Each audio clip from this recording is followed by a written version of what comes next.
ایک عورت سے بیعت کی ہوئی ہے، یاد رکھیں کہ وہ عورت جو بیعت کروا رہی ہے وہ بھی ایک جاہلہ ہے بہت بڑی، کیونکہ عورت کو بیعت کروانے کی ہرگز اجازت نہیں ہے۔ ایسی کچھ عورتیں ہیں اس معاشرے میں جو باقاعدہ اپنے آستانے چلا کر اپنی جیبیں بھر رہی ہیں۔ ان سے پہلے پوچھیں کہ قرآن و حدیث میں کہاں تمہیں اجازت ہے بیعت کرنے کی۔ جو عورت خود قرآن و حدیث کی صراحتاً مخالفت کر رہی ہو، اس سے بیعت کر کے یہ سمجھنا کہ یہ اللہ کے قریب کر دے گی، انتہائی جہالت کی بات ہے۔ اور ایسی معذرت کے ساتھ میں ان تمام مریدین سے عرض کروں گا جنہوں نے ایسے ڈبے پیروں کا دامن تھاما ہوا ہے، جن کی داڑیاں نہیں ہیں، زلفیں کندھوں سے نیچے بڑی بڑی رکھی ہوئی ہیں، جو گالیاں بکتے ہیں، جو بے پردہ عورتوں کو سامنے بٹھاتے ہیں، جو سجدے کرواتے ہیں اپنے آپ کو، اور ان سے آپ بیعت کرتے ہیں۔ بیعت کیوں کی جاتی ہے؟ ہم انہیں مرشد بناتے ہیں۔ مرشد کہتے ہیں راستہ دکھانے والے کو۔ یہ راستہ دکھائے گا جس کو بیچارے نے خود راستہ نہیں دیکھا، جو خود نفس و شیطان سے راستوں کی تعیین لیتا ہے کہ میں کون سے راستے کے اوپر چلوں، یہ تو تباہ اور برباد کر دے گا۔ تو اس لیے اب یہ مریدین بیچارے ایسے ہوتے ہیں کہ فوراً جلال میں آ جاتے ہیں، یہ نہ قرآن کو مانتے ہیں، پھر نہ حدیث کو مانتے ہیں، پیر کو مانتے ہیں۔ ایسے جعلی اور ڈبے پیروں نے اچھے پیروں کو بدنام کر رکھا ہے۔ ابھی بھی دنیا میں ہزارہا ایسے اچھے آستانے اور ایسے پیر نظام ہیں جو اپنے مریدوں کو گناہوں سے دور کرتے ہیں، گناہوں سے بے رغبت کرتے ہیں، دنیا سے بے رغبتی پیدا کرتے ہیں، نیکیوں کی طرف مائل کرتے ہیں، عبادات پہ استقامت پذیر کروا رہے ہیں، اللہ کے قریب کر رہے ہیں۔ ان کا دامن تھامیں جن کا ظاہر بادشاہ ہے، جو صحیح العقیدہ ہے، جو صاحب علم ہے، اعلانیہ طور پہ کوئی گناہ نہیں کرتے ہیں، ان کے دامن کو تھامیں گے تو منزل ملے گی، ورنہ چمٹے رہیں آپ ان کے ساتھ۔ فقیر بھی یہاں ہے، آپ بھی ہیں، 50 سال تک بھی چمٹے رہیں گے آپ، اور 50 سال پیچھے چلے جائیں گے، ایک قدم بھی یہ آپ کو آگے نہیں بڑھنے دیں گے، کیونکہ ان کی نظر آپ کی آخرت پہ نہیں، ابھری ہوئی جیب پر ہے۔ جب تک آپ کی جیب بھری ہوئی ہے یہ آپ کو اپنے قریب جگہ بھی دیں گے اور نکلواتے رہیں گے، اور اگر آپ ان کے بولے میں تو کنگلا ہو گیا ہوں جی، کچھ آپ ہی مجھے عنایت کریں، تو اس دن دیکھ لیجیے گا نگاہیں کیسے پھرتی ہیں۔ یہ ڈبے پیروں کی ایک علامت میں آپ کو بتا رہا ہوں۔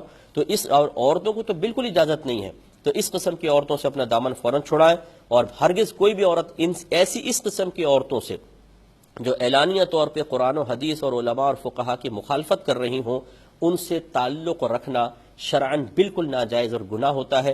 آپ ان کا سوشل بائیکاٹ کریں، 2 دن کے اندر عقل ٹھکانے آئے گی، یہ گناہ چھوڑ دیں گی۔ ایسی میں اکثر سمجھاتا ہوں، یہ جو کہتی ہیں عورتیں جی سواری آ رہی ہے مجھ پہ بزرگوں کی، کوئی اس کا شرعی تصور نہیں ہے، نہ بزرگوں کی سواریاں اس طرح آتی ہیں۔ ہمارے اکابرین تا حیات عورتوں سے دور رہا کرتے تھے، نہ یہ کہ وہ اب بعد میں عورتوں کے پاس آنا شروع کر دیں اور ان کو غیبی باتیں بتانا شروع کر دیں۔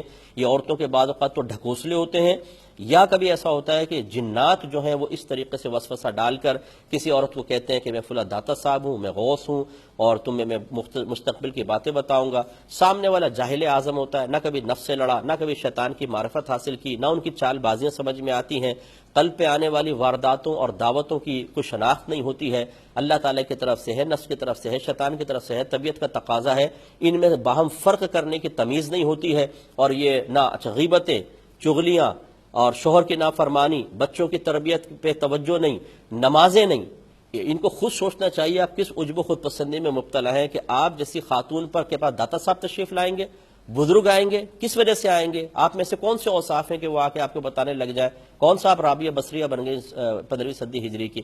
تو خلاصہ کلام یہ ہے کہ یہ بہت ہی زیادہ شیطانیت ہے جو ہمارے معاشرے میں رائج ہے، اور ہمارے خواتین نے اکثر اس طرح کے آستانوں کو آباد کیا ہوا ہے۔ تو یاد رکھیں ایسی عورتیں بروز قیامت انتہائی قابل گرفت ہوں گی۔ تعاونوا علی البر والتقوی ولا تعاونوا علی الاثم والعدوان، اللہ تعالیٰ فرماتا ہے نیکی اور بھلائی کے کاموں میں ایک دوسرے کے ساتھ تعاون کرو، لیکن ظلم اور زیادتی کے کام میں تعاون نہ کرو۔ آپ کیا نہیں سمجھتے کہ یہ لوگ کس قدر ظلم کرتے ہیں؟ لوگوں کی جیبیں خالی کراتے ہیں، ان کی زمینیں لے لیتے ہیں، ان کو بچوں سے ماں باپ سے جدا کر دیتے ہیں، نفرتیں ڈال دیتے ہیں، اور آپ ان کے ساتھ ان کے آستانوں میں بیٹھ کے ان کو توانائی فراہم کر رہے ہیں۔ یہ بالکل غلط طریقہ ہے۔ اچھے لوگوں کی طرف آئیے، پاکیزہ لوگوں کی طرف آئیے، جو اللہ کی طرف بلانے والے ہوں، دنیا سے بے رغبت ہوں، اور آپ کے پیسے سے نہیں آپ کی آخرت سے محبت کرنے والے ہوں، وہ آپ کو جنت کی طرف انشاءاللہ لے کر جائیں گے۔ یہ بہن فرماتی ہیں کسی